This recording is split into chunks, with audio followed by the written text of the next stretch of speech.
The courtroom air was stale, smelling of floor wax and broken promises. Derek Sterling adjusted his bespoke Italian suit, a smirk playing on his lips as he looked across the mahogany table at his wife, Audrey. He had hidden everything: the offshore accounts in the Caymans, the shell companies in Delaware, the liquid assets in Zurich. He was leaving her with nothing but the clothes on her back, exactly as he had threatened. But as Judge Harrison lifted the final evidentiary folder, the room went silent. He wasn't looking at Derek's hidden assets. He was looking at an account Audrey controlled, one that held a number so large it made Derek's fortune look like pocket change. The divorce proceedings of Sterling v. Sterling had been the talk of the city's legal circuit for months, though not for the reasons one might expect. Usually, high-profile splits involving tech tycoons like Derek Sterling were messy, loud, and splashed across every tabloid cover from New York to London. But this one had been eerily quiet. Derek sat on the right side of the aisle, radiating the kind of confidence that only billions of dollars and a team of ruthless lawyers could buy. He tapped his fountain pen against the oak table, checking his watch. He had a tea time at the country club in 2 hours, and he fully intended to make it. To him, this wasn't a tragedy. It was a transaction, a final business deal to shed a non-performing asset. That asset was sitting on the left side of the aisle. Audrey Sterling sat with her hands folded in her lap. She wore a simple, charcoal grey dress that had seen better days, her hair pulled back in a severe, practical bun. She looked small, almost shrinking into the leather chair. To the gallery, populated mostly by Derek's PR team and a few bored court reporters, she looked like the quintessential defeated wife, the woman who had aged out of her husband's interest, replaced by newer, shinier models. "Mr. Sterling," Judge Harrison said, his voice booming through the cavernous room. The judge was an older man with thick spectacles and a reputation for having zero patience for theatrics. "Your counsel claims that the division of assets proposed by Mrs. Sterling is ludicrous, I believe was the word used." Derek stood up, buttoning his jacket. He didn't wait for his lawyer, Mr. Blackwood, to speak. Derek preferred to handle things himself. He liked the sound of his own voice too much to outsource it. "Ludicrous is a polite way of putting it, Your Honor," Derek said, flashing a charming, practiced smile at the bench. "Audrey is asking for half of Sterling Dynamics. She's asking for a portfolio she doesn't understand, assets she can't manage, and money she didn't earn. I built this empire. I worked 18-hour days while she decorated the guest rooms." A ripple of snickers went through Derek's side of the room. Audrey didn't flinch. She just stared at the watermark on the table surface, her expression unreadable. "I am offering her the townhouse in Connecticut and a monthly stipend of $5,000 for the next 3 years, Derek continued, his voice dripping with false generosity. "Which is more than fair, considering she brought zero capital into this marriage and is leaving with zero marketable skills." Mr. Blackwood, Derek's shark of a lawyer, cleared his throat. "What my client means, Your Honor, is that the prenuptial agreement, though contested by opposing counsel, is clear. The assets acquired by Sterling Dynamics are sole property. Mrs. Sterling's contributions were domestic." Judge Harrison looked over his glasses at Audrey. "Mrs. Sterling, your counsel has been remarkably quiet today. Do you have a response to this offer?" Audrey's lawyer was a woman named Harper Vance. She was young, sharp-featured, and currently looking very bored. She hadn't objected once. "We are just waiting for the financial disclosure review, Your Honor," Harper said smoothly. Derek laughed, a short, sharp bark of sound. "The disclosure? We've given you the disclosure. It's all there, every penny. I have nothing to hide because I own everything legally. Audrey, honey. He turned directly to her, ignoring the protocol of addressing the bench. Stop dragging this out. Take the house in Connecticut. It's got a garden. You like gardening. Don't embarrass yourself by fighting for a seat at a table you can't afford to sit at. Audrey finally looked up. Her eyes weren't wet with tears. They were clear, cold, and frighteningly steady. I don't want the Connecticut house, Derek, she said softly. Then what? The loft in Soho? I sold it last week, Derek mocked. Moved the funds to a blind trust. You're too slow, Audrey. You've always been too slow. The cruelty was casual, practiced. It was the dynamic of their last 5 years of marriage distilled into 30 seconds. He was the sun, and she was just a planet meant to orbit him until he decided to supernova and burn her away. Mr. Sterling, Judge Harrison snapped, address the bench, not the plaintiff. And be advised, moving assets during proceedings is a violation of court orders. Derek shrugged, unbothered. It was a pre-scheduled transfer, Your Honor. Business as usual. My wife wouldn't understand the complexities of liquidity management. Is that so? The judge looked down at a new file that had just been placed on his desk by the clerk. It was a thick, blue folder with a red seal. Yes, Derek said, checking his watch again. Now, can we wrap this up? I have investors waiting. Actually, Judge Harrison said, opening the blue folder. I think your investors can wait. Because, Mr. Sterling, according to this new subpoenaed evidence regarding the blind trust you just mentioned, the control protocols don't list you as the primary beneficiary. Derek frowned. That's impossible. It's my money. My holding company. It was your money, the judge corrected, his eyes scanning the document. He looked up, and for the first time, looked at Audrey with a different expression. Not pity. Respect. Until it was transferred into the Sovereign Aegis account. Derek froze. The room temperature seemed to drop 10 degrees. He knew that name. Sovereign Aegis was a private banking entity used by the ultra-elite, the kind of institution that didn't just require money to join, it required royal blood or old industrial power. Derek had applied for an account there twice. He had been rejected twice.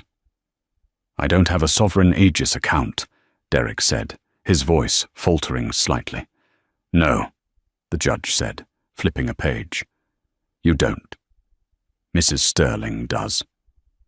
To understand the silence that fell over the courtroom, one had to understand the history of Audrey and Derek. 10 years ago, Derek Sterling was a brilliant but abrasive coder with a lot of ambition and zero social grace. He had a start-up that was bleeding cash and a reputation for burning bridges. Audrey was the quiet project manager he hired to organize the chaos. She wasn't flashy. She didn't wear designer labels. She was the one who remembered birthdays, who smoothed over ruffled feathers after Derek insulted investors, who stayed late to proofread the code documentation. When they got married 2 years later, everyone said Derek had settled. They said he needed a mother figure, not a wife. They whispered that Audrey was lucky to land a man with such potential. As Derek's company, Sterling Dynamics, skyrocketed, Audrey faded into the background. She stopped working at the company officially, transitioning to the role of the supportive housewife. Or so it seemed. Derek's abuse started slowly. It wasn't physical, it was intellectual and financial. He began to treat her like an accessory that had gone out of style. He controlled the bank accounts. He gave her an allowance. He criticized her clothes, her friends, her intelligence. You wouldn't understand, Audrey, became his catchphrase. It's high-level finance. He started having affairs. He wasn't even discreet about them. There was the model in Milan, the actress in Los Angeles, and recently, his 22-year-old PR assistant, Jessica. He mocked Audrey to them. He told them his wife was a simple woman who was lucky he was too honorable to divorce her. But the honor had run out 6 months ago when he served her the papers on her birthday. "I need someone who matches my stature, Audrey," he had said, tossing the papers onto the kitchen island next to her birthday cake. "You're just static. You don't grow. You don't contribute. I'm doing you a favor. You can go find a nice accountant and live a simple life." Audrey hadn't screamed. She hadn't thrown the cake. She had simply picked up the papers, read them, and walked out of the room. Derek interpreted her silence as weakness. He interpreted her lack of fighting as submission. He was wrong. Back in the courtroom, Derek was staring at the judge, his face draining of color. "There must be a mistake," Derek stammered. She doesn't bank with Sovereign Aegis. She banks at the local credit union. I give her $5,000 a month. That's it." "Mr. Sterling," Judge Harrison said, peering closely at the documents. "These records show a direct transfer of ownership of the Orion holding shell, the one you just admitted to moving your assets into, to the control of the Sovereign Aegis master account, and the signatory for that master account is Audrey Elizabeth Sterling." Derek spun around to face Audrey. "What did you do? Did you hack my accounts? I'll have you arrested for wire fraud." Audrey remained seated. She didn't look at Derek. She looked at her lawyer, Harper. Harper nodded slightly. Audrey stood up. She didn't look small anymore. She stood with a straight spine, her chin lifted. "I didn't hack anything, Derek," Audrey said. Her voice was calm, melodic, and carried to the back of the room. "You signed the transfer yourself." "I did no such thing," Derek roared, his face turning a blotchy red. "3 years ago," Audrey continued, "when you were trying to hide assets from the IRS during the audit of 2022, you created the Orion Shell Company. You needed a nominee director because you couldn't have your name on it. You didn't trust your lawyers, and you didn't trust your business partners." Derek's mouth opened, then closed. He remembered. He had been panicked. He needed a name that looked harmless, a name nobody would investigate. "You put it in my name," Audrey said. "You told me it was insurance paperwork for the house. You laughed when I asked if I should read it. You said, 'Don't worry your pretty little head about it. Just sign here.'" "That was a nominee agreement," Derek shouted. "It means you hold it for me. You have no rights to it."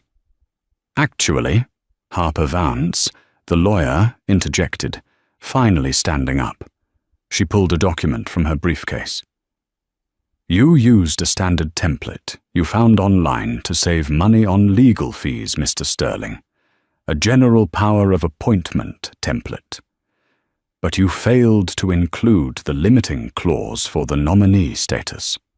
Harper smiled, a shark smelling blood in the water. "You didn't make her a nominee, Derek," Harper said.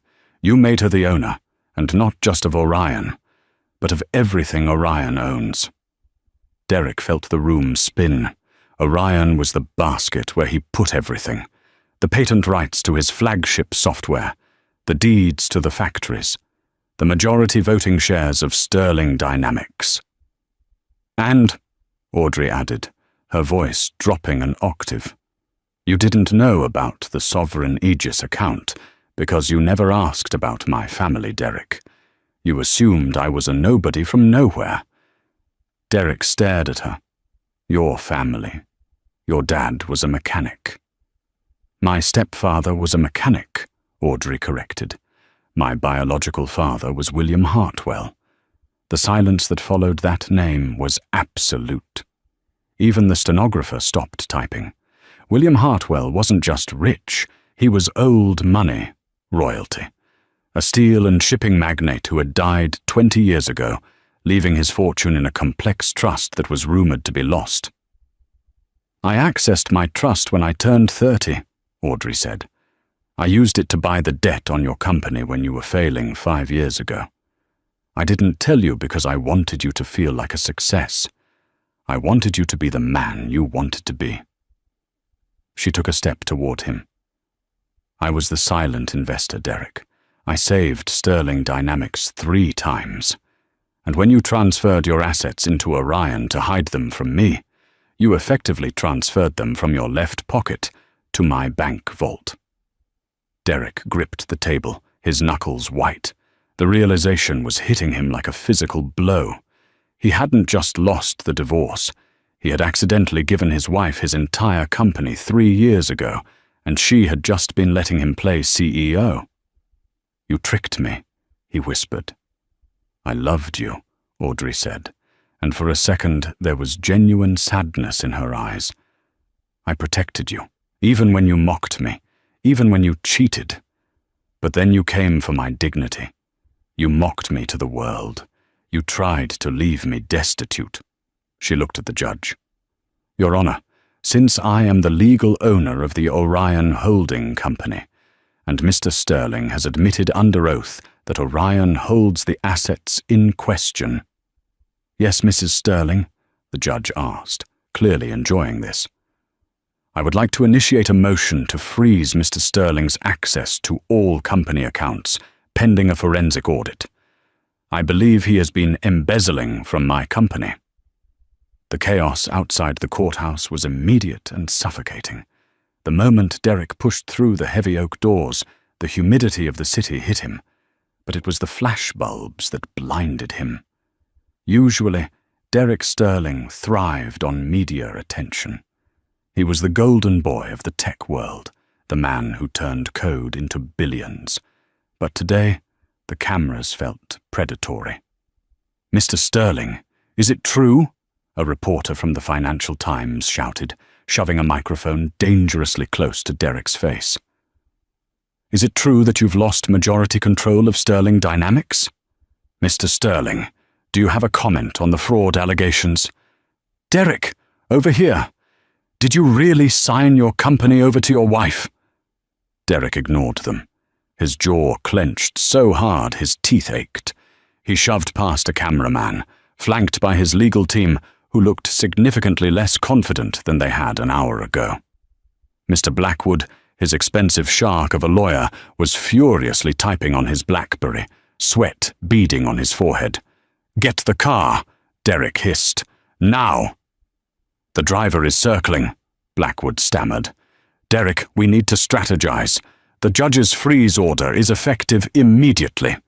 If you try to move any funds—" "I'm not trying to move funds, you incompetent fool," Derek snapped, turning on his lawyer right there on the sidewalk. "I'm going to my office. I am the CEO of Sterling Dynamics. No piece of paper signed by a senile judge changes that. I built that building. I own the servers. I own the people." The black limousine screeched to the curb. Derek dove inside, slamming the door before Blackwood could even get in. He tapped the partition glass. "Headquarters. Drive fast." As the car wove through traffic, Derek pulled out his phone. He dialed Jessica, his PR assistant and current mistress. She didn't pick up. He dialed again. Straight to voicemail. "Fine," he muttered, tossing the phone onto the leather seat. She's probably fielding calls from the press, doing her job. Someone has to. When the limousine pulled up to the gleaming glass tower of Sterling Dynamics, Derek felt a surge of possessive pride. This was his kingdom. 50 stories of steel and ambition. He straightened his tie, composed his face into a mask of unbothered authority, and marched toward the revolving doors. He expected the security guard, a burly man named Ralph, whom Derek had employed for 5 years, to open the door and nod respectfully. Instead, Ralph stood in front of the turnstiles, arms crossed. "Good afternoon, Mr. Sterling," Ralph said. His voice was flat, devoid of its usual deference. "Ralph," Derek said, not breaking stride, reaching for his security badge to tap the sensor. "I'm in a hurry. Get the elevator ready."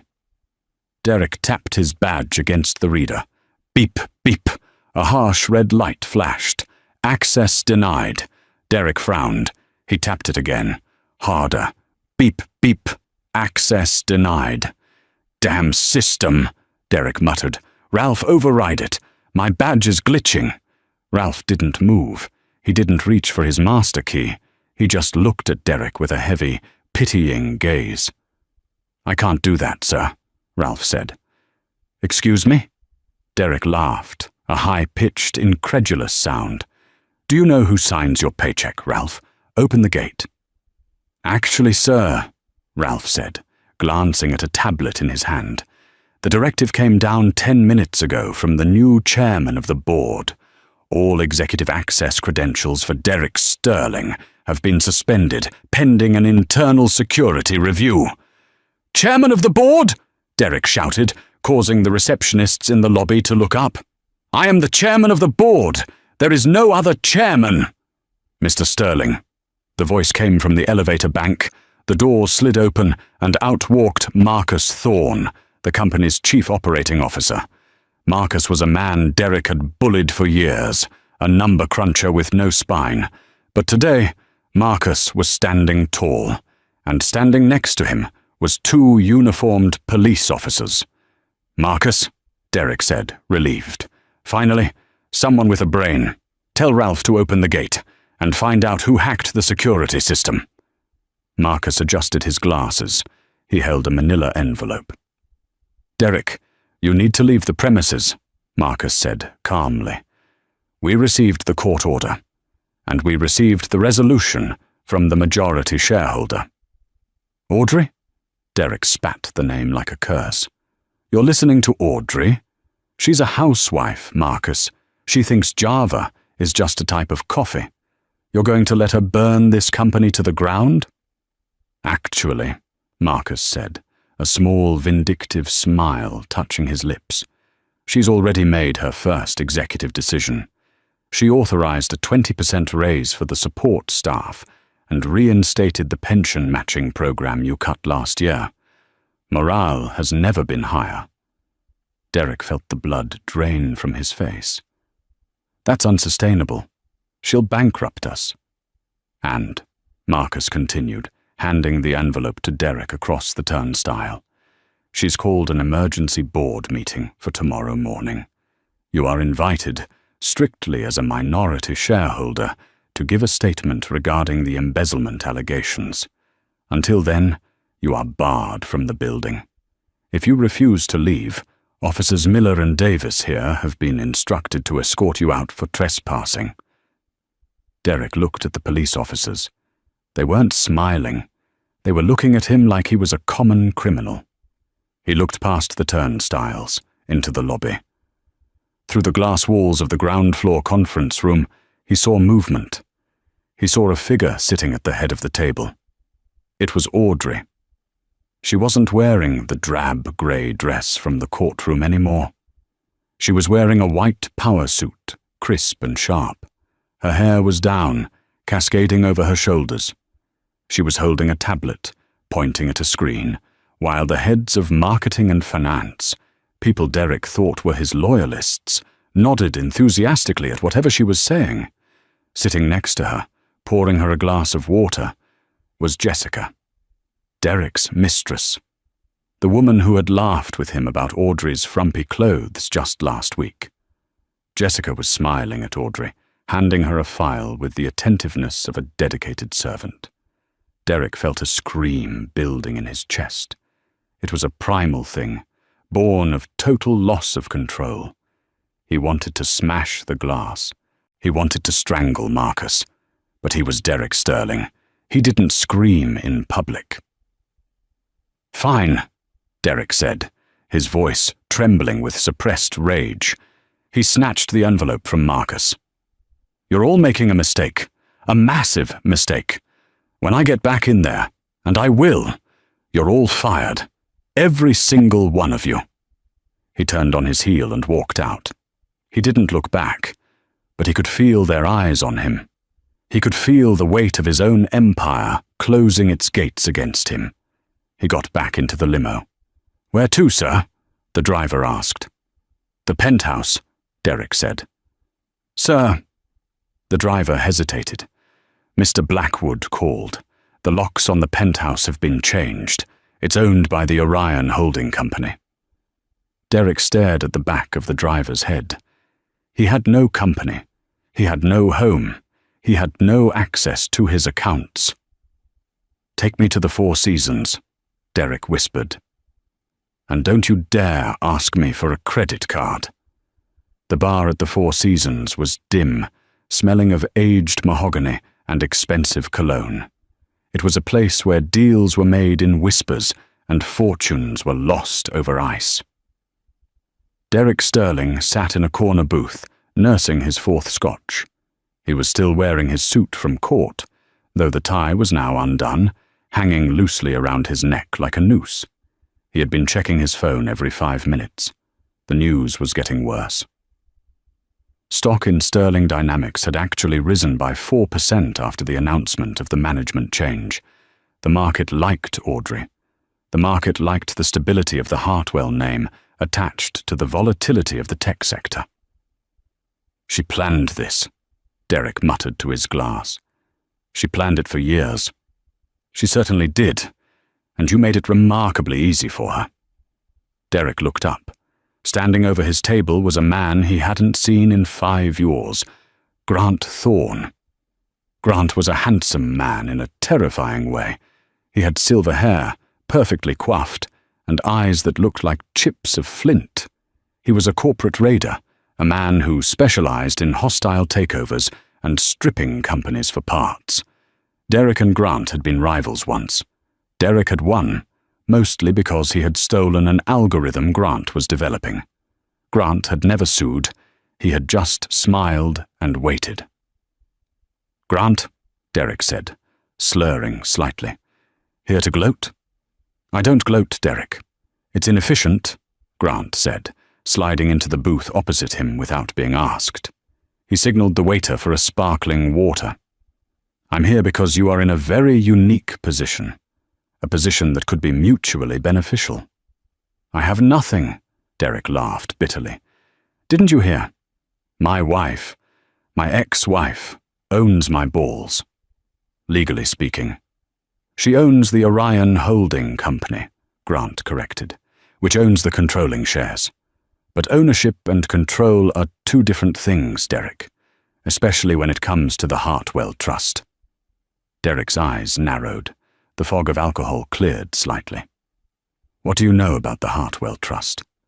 Grant leaned in, his voice dropping to a conspiratorial whisper. William Hartwell was a genius, but he was paranoid. He hated the idea of his fortune being squandered by incompetent heirs. So, when he set up the trust for Audrey, he included a competency and conduct clause. Derek leaned forward. "Go on." "The clause states that if the primary beneficiary, Audrey, is found to be mentally unstable, or if she engages in reckless financial behavior that endangers the legacy, the trust is dissolved.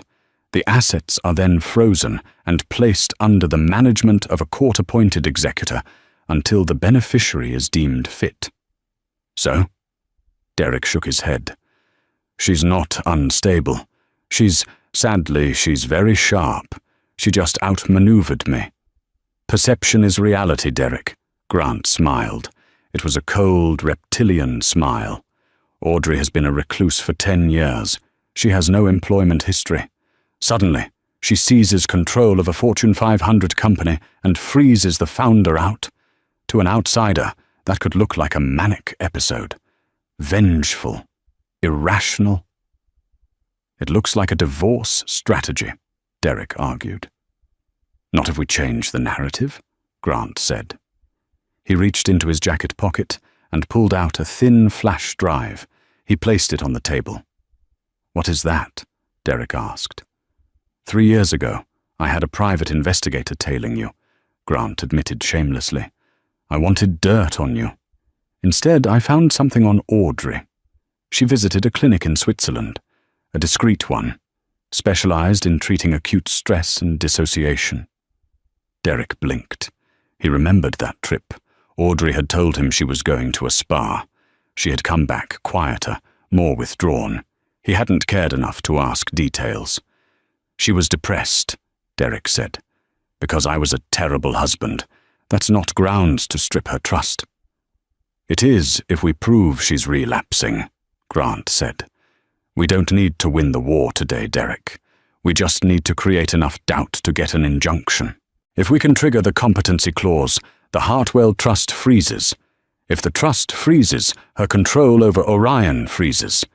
And if Orion freezes, you get reinstated as the interim CEO to maintain stability." Derek looked at the flash drive. It was dirty. It was cruel. It was exactly the kind of thing he would have done in his prime. "Why help me?"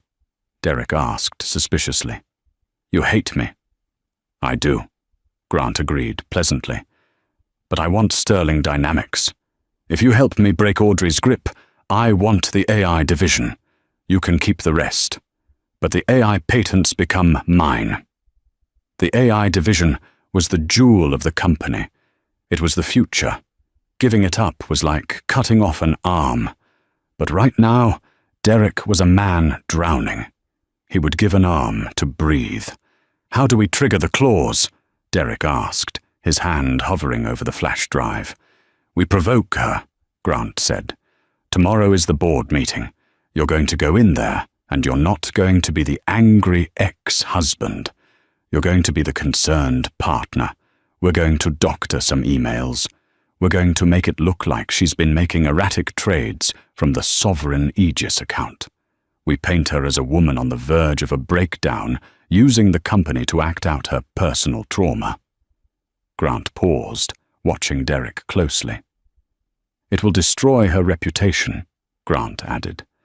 "She'll be labeled crazy. The press will eat her alive. She'll never sit on a board again." Derek looked down at his scotch. He thought about Audrey's face in the courtroom, that look of cool, detached superiority. He thought about Jessica bringing her water. He thought about the laughter he imagined happening in his office right now. He didn't feel guilt. He felt a surge of adrenaline. "She humiliated me," Derek whispered. "She took my life." He picked up the flash drive. "She wants a fight," Derek said, a dark gleam returning to his eyes. "Let's show her what a real war looks like." Grant Thorne signaled the waiter for the check. "Excellent choice, Derek. But we need to move fast. There's one more player in this game you don't know about. A man named Silas used to be the executor, but he's gone. The new executor of the Hartwell Trust is a man named Baxter. He's a stickler for rules. If we present this evidence to Baxter first, before the board meeting, he might suspend her authority before she even picks up the gavel." "Baxter," Derek tested the name. "Can he be bought?" "No," Grant said. "He's a true believer, which is why he's dangerous. He won't care about your sob story. He only cares about the sanctity of the trust. We have to convince him that Audrey is a danger to her own money." Derek finished his drink in one gulp. The despair was gone, replaced by a scheming energy. He stood up, adjusting his suit jacket. "Let's go see Mr. Baxter," Derek said. As they walked out of the bar, Derek didn't notice the woman sitting 2 booths away, hidden behind a large newspaper.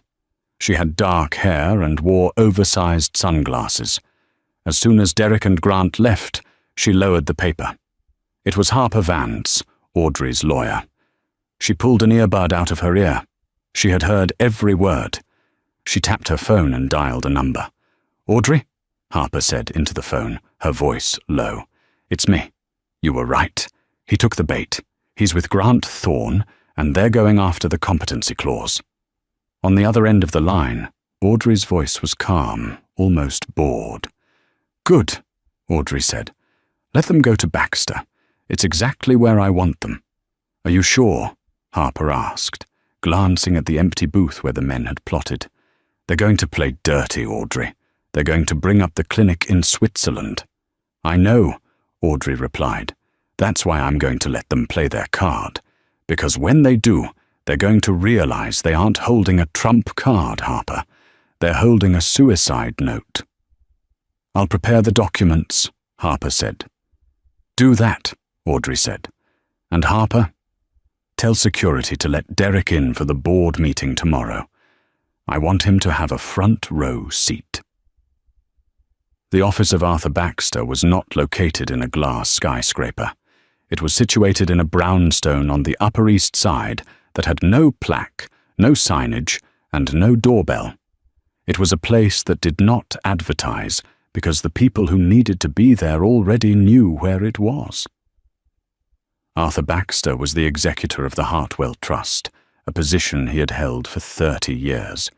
He was a man who looked like he had been carved out of granite, grey hair, grey suit, and eyes that were devoid of any recognizable human emotion. He didn't care about stock prices or tech trends. He cared about one thing, the will of William Hartwell. Derek Sterling sat in a wingback chair that was likely older than the United States, his leg bouncing nervously. Beside him, Grant Thorne looked perfectly at ease, sipping a cup of tea that had been served in bone china. "Mr. Baxter will see you now," a severe-looking assistant said, opening the heavy mahogany doors. They walked into an office that smelled of old paper and tobacco. Baxter sat behind a desk the size of a small boat. He didn't stand up. He didn't smile. "Mr. Thorne," Baxter said, his voice sounding like dry leaves crunching underfoot. "And Mr. Sterling, you requested an emergency audience regarding the beneficiary. This is highly irregular." "It's a matter of grave urgency, Mr. Baxter," Grant said, his tone smooth and serious. "We believe the Hartwell legacy is in immediate danger." Baxter's eyes flickered to Derek. "Mr. Sterling, I was under the impression you were in the midst of a rather public divorce from the beneficiary." "This isn't about the divorce," Derek lied, leaning forward. "This is about Audrey's health. I've been protecting her for years, hiding her condition from the world. But now that she's taken control of the Orion Holding Company, her erratic behavior is a threat to everything her father built." Baxter steepled his fingers. "Go on." Grant placed the flash drive and a printed dossier on the desk. 3 years ago, Audrey disappeared for a month. She told everyone she was on a spa retreat. In reality, she was checked into the Edelweiss Clinic in Zurich. It's a facility for high-net-worth individuals suffering from severe dissociative episodes and psychotic breaks. Baxter picked up the dossier. He opened it slowly. Inside were grainy photos of Audrey walking in a garden with a nurse, looking disheveled and gaunt. There were copies of medical charts, forged by Grant's contacts, of course, but indistinguishable from the real thing, listing diagnoses of acute paranoia and delusional disorder. "She believes people are spying on her," Derek added, injecting a note of sorrow into his voice. "She creates complex fantasy worlds where she is a victim. She's doing it now with my company.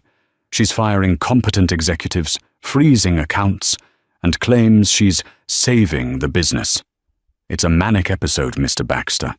If she isn't stopped, she will liquidate the assets and give the money away. She's not well." Baxter studied the photos. He adjusted his spectacles. The silence stretched for an agonizing minute. "The competency clause," Baxter finally said. "Exactly," Grant said. "Section 4, paragraph B. If the beneficiary is deemed mentally unfit to manage the complexities of the estate, the executor shall invoke an immediate suspension of privileges and appoint an interim steward." Baxter looked up at Derek. "And I suppose you are volunteering to be this steward?" "Only for the company assets," Derek said quickly. "I know the business. I can stabilize the stock. You can manage the rest of the trust. I just want to make sure Sterling Dynamics doesn't collapse while Audrey gets the help she needs." It was a perfect pitch. It appealed to Baxter's duty to protect the money and solved the problem of the company management. Baxter closed the file. He took a deep breath. "These allegations are severe," Baxter said, "and the evidence regarding the Zurich hospitalization is compelling." William Hartwell was terrified that his fortune would destroy his daughter's mind. It seems his fears were well-founded. "So you'll sign the injunction?" Derek asked, hope flaring in his chest. "I cannot sign it based solely on your word," Baxter said. He stood up, towering over the desk. "However, the trust demands prudence. If Mrs. Sterling is indeed operating under a delusion, I have a duty to intervene." He pressed a button on his intercom. "Prepare my car. I am attending the Sterling Dynamics Board meeting tomorrow morning." Derek and Grant exchanged a glance. This was better than a signature. Having the executor of the Hartwell Trust walk into the board meeting and publicly remove Audrey would be the ultimate humiliation. It would be a kill shot. "Thank you, Mr. Baxter," Derek said, standing up and buttoning his jacket. "You're doing the right thing." "I always do the right thing, Mr. Sterling," Baxter said coldly. "Do not mistake my adherence to protocol for an alliance. If this evidence proves false, the consequences for wasting the Trust's time are unpleasant." "It won't be false," Grant assured him. As they walked out of the brownstone, the sun was setting over the city. Derek felt like he was floating. He pulled out a cigar he had been saving. "We got her," Derek said, lighting the cigar with trembling hands. "She's going to walk into that boardroom as the CEO and walk out in a straitjacket." "Just make sure you play the part," Grant warned. "Sadness, concern. No gloating until she's out of the building." "Don't worry." Derek exhaled a cloud of smoke. "I'm going to give the performance of my life." The boardroom of Sterling Dynamics was designed to intimidate. Located on the 50th floor, it featured floor-to-ceiling windows that offered a panoramic view of the skyline. The table was a 30-foot slab of black marble. At 8:55 a.m., the room was full. The board of directors, 12 men and women who had mostly been Derek's cronies, sat in uneasy silence. They had seen the stock jump. They had seen the memo about the pension reinstatement. They were confused. They didn't know which horse to back, the volatile genius who built the company, or the silent wife who now held the whip. At 9 a.m. sharp, the double doors opened. Audrey Sterling walked in. She was not alone. Flanking her were Harper Vance and two large men in dark suits who were distinctly not regular security guards. They wore the lapel pins of Sovereign Aegis Protection Services. Audrey took the seat at the head of the table. She placed a single tablet on the marble surface. She didn't look nervous. She looked like a queen holding court. "Good morning," she said. Her voice was calm, authoritative. "We have a lot to get through. The audit of the last 5 years has revealed some interesting discrepancies in the R&D budget." Before she could continue, the doors banged open. Derek strode in. He wasn't wearing a visitor's badge. He was wearing his best navy suit, followed closely by Grant Thorne, and trailing behind like the Grim Reaper, Arthur Baxter. "I'm afraid the audit will have to wait," Derek announced, his voice booming. The board members gasped. Whispers broke out. "What is he doing here?" "Is that Grant Thorne?" Audrey didn't flinch. She simply looked up, her expression mild. "Derek, you're late, and you've brought guests. I believe Mr. Thorne is a competitor. He has no business here." "I'm here as a witness," Grant said, stepping forward, "and Mr. Baxter is here to enforce the bylaws of the Hartwell Trust." Audrey's eyes flickered to Baxter. For a split second, Derek thought he saw fear. It was all the fuel he needed. "Audrey," Derek said, walking to the side of the table. He adopted a soft, pleading tone. "Please don't make this harder than it has to be. We know about Zurich." The room went dead silent. "Zurich?" Audrey repeated. "The clinic," Derek said. "The Edelweiss Clinic, 3 years ago. We know you were treated for delusional episodes. We know you're not well." He turned to the board. "Ladies and gentlemen," Derek said, his voice trembling with emotion. "It breaks my heart to say this, but my wife is not fit to run this company. She is currently suffering from a relapse of a severe mental health condition. Her actions, the hostile takeover, the freezing of assets, are symptoms of her illness." Murmurs of shock rippled through the room. Board members looked at Audrey with sudden suspicion. In the corporate world, instability was the ultimate sin. "Mr. Baxter," Derek gestured to the old man, "please." Baxter stepped forward. He placed his briefcase on the table and opened it. "Mrs. Sterling," Baxter said, his voice gravelly, "evidence has been presented to the trust regarding your capacity to serve as beneficiary. Specifically, medical records indicating a history of psychosis that you failed to disclose." "This is absurd," Harper Vance shot up. "This is a fabrication." "Is it?" Grant Thorne smirked. He pulled the remote from the center of the table and clicked it. The large screen at the end of the room flickered to life. The photo of Audrey at the clinic appeared.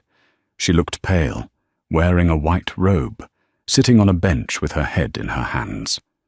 "Date stamp, October 14th, 2022, Grant narrated.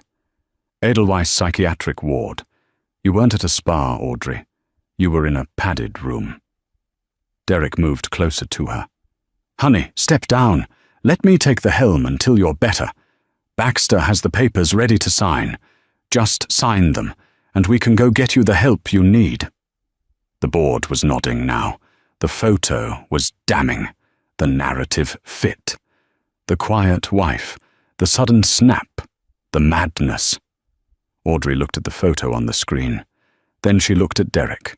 A slow, terrifying smile spread across her face.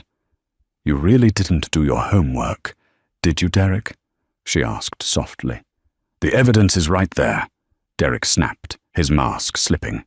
"Harper," Audrey said, "please show them the other angle." Harper Vance tapped her own tablet. The image on the screen changed. It was the same garden, the same bench.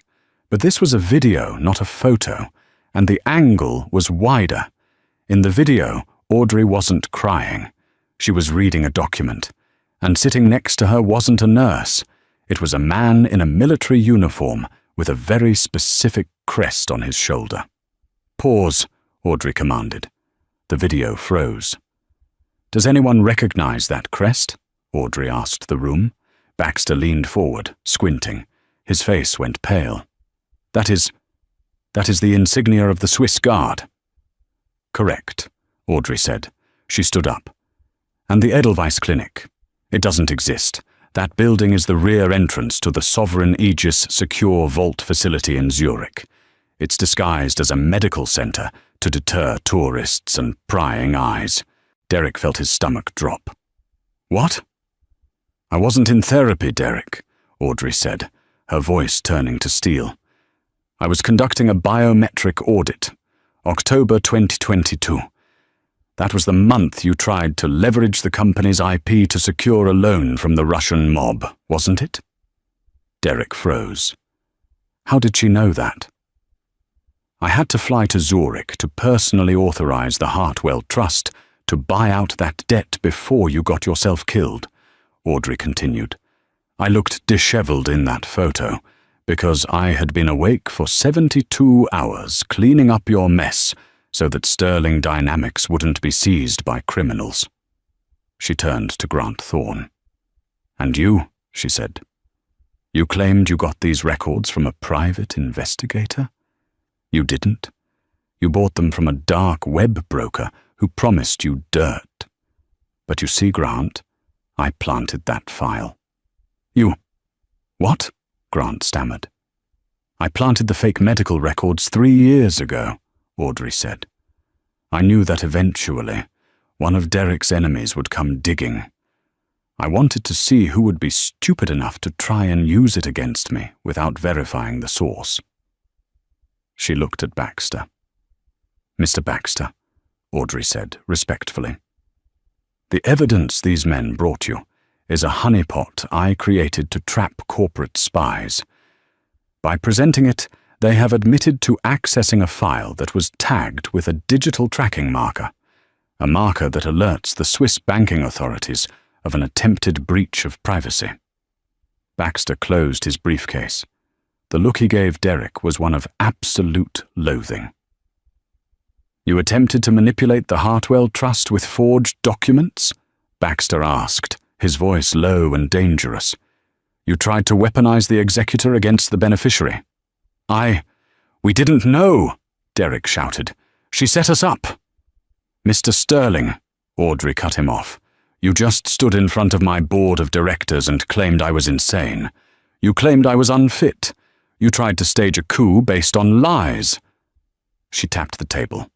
"That constitutes defamation, conspiracy to commit corporate fraud, and, since you involved Mr. Baxter, attempted fraud against a protected trust." The two large men in suits stepped forward. "Mr. Baxter," Audrey asked, "does the trust have a stance on individuals who attempt to defraud it?" "The trust has a zero-tolerance policy," Baxter said. He turned to the door. "Officers." The doors opened again. This time it wasn't private security. It was the FBI. "Derek Sterling, Grant Thorne," the lead agent said, stepping into the room. "We have a warrant for your arrest regarding securities fraud and the falsification of federal documents." Derek backed away, hitting the glass window. No, this is a mistake. I own this building."